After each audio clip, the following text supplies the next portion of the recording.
show that they're not happy, I know, and we can't look past them because of those results.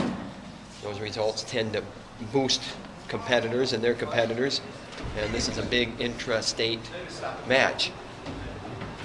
And regardless of where the rankings are or head-to-head matchups, we got to be ready. Who's got 49?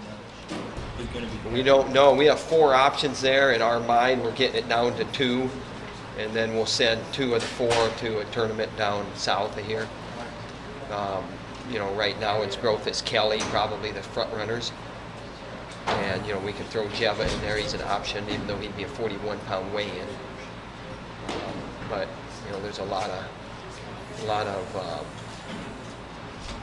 progress being made there in here that people don't necessarily see. I don't think it makes it any clearer who the guy is, though. About 74?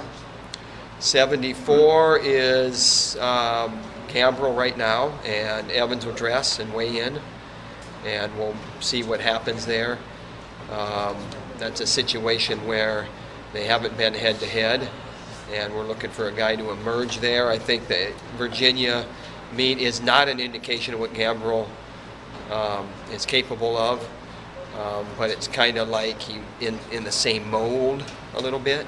I was going to say mode. I ended up saying mold. It could be either word there. And we want him to emerge from that. And he looks better in the room. Maybe more of a spark to be offensive and aggressive and score points. But it's got to translate too. Do you envision Mike being at 74 going forward? Right now we do. I think the biggest thing with the situation of him moving up was he went down too fast, and it affected his body in a lot of different ways, not just the nutrition and the way he cut his weight. And he's grown too from last year. So he's going to have to be more disciplined. It's going to have to be more of a process that's disciplined process. And it wasn't that disciplined, it affected him. So for the time being. Although I'll say right now, Nick Moore, we like his capability. Wouldn't it be wonderful if we could get what I think their capabilities are, get that to translate into their performance when it counts? Wouldn't that be a good way to lay a magic wand on them? Just zing. Fortunately, it's that easy if it's in their mind. It's not that easy for me to wave a wand or our coaching staff, but it is that easy for them to grab the bull by the horn. So Nick Moore has an opportunity. Do you ever remember this duel not being televised? No, I don't, and I don't know if that's final yet. I think it'll be an Iowa Public Television. I know they're working on it in the late stages, and partially the problem is the Big Ten network. People, I think, assume, these other production companies assume that the Big Ten's going to pick it up. That's how I look at it. So when they realize, and they're doing their homework or whatever, and they realize it's not going to be on the Big Ten network, then they kind of run in at the last minute. That's kind of how I interpret what's going on here. I don't think it's an indication of, you know, how the maybe the significance of the duel's gone down. Although, you know, obviously when it was, you know, 1 and 2 or 2 and 3 or whatever, you know, that obviously makes people's attention come to the location of the dual meet a lot more. So you don't think the status of the two programs take away from the luster of the rivalry at this point? Yeah, I do. I do think that. I think that is absolutely something that needs to be worked on. I mean, we're number 4 ranked or whatever, and they're out of the top 25, and I think that does impact. You don't have the number 1 team in America, nor do you have 2 high-ranked opponents where, you know, maybe from the outside looking in, the experts maybe don't see it as a top-billed event. But we don't look at it that way, and regardless of who your opponent is, regardless of, you know, what it looks like on paper or rankings, etc., we have to get ready to wrestle, regardless if it's on TV or not. What are you seeing out of Ramos in the first couple Ramos of weeks? you need an example, look at him.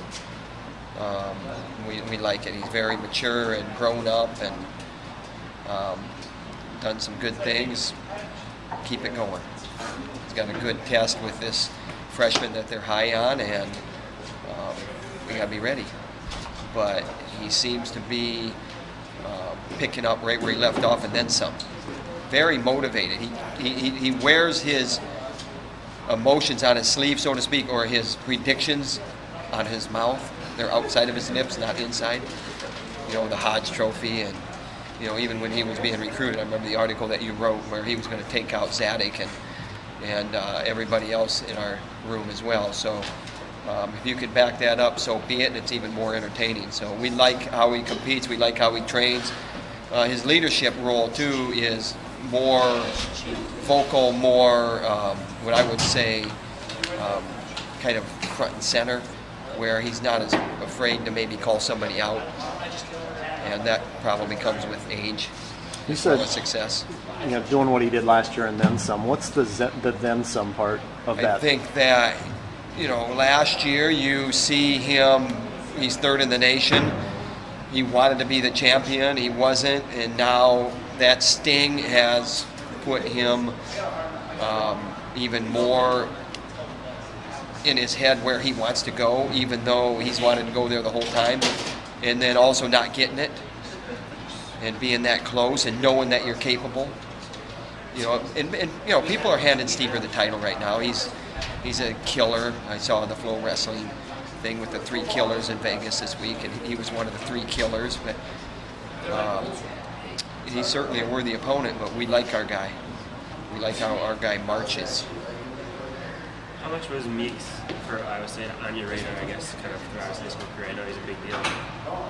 I think he's a very good wrestler, and we got to be ready to go.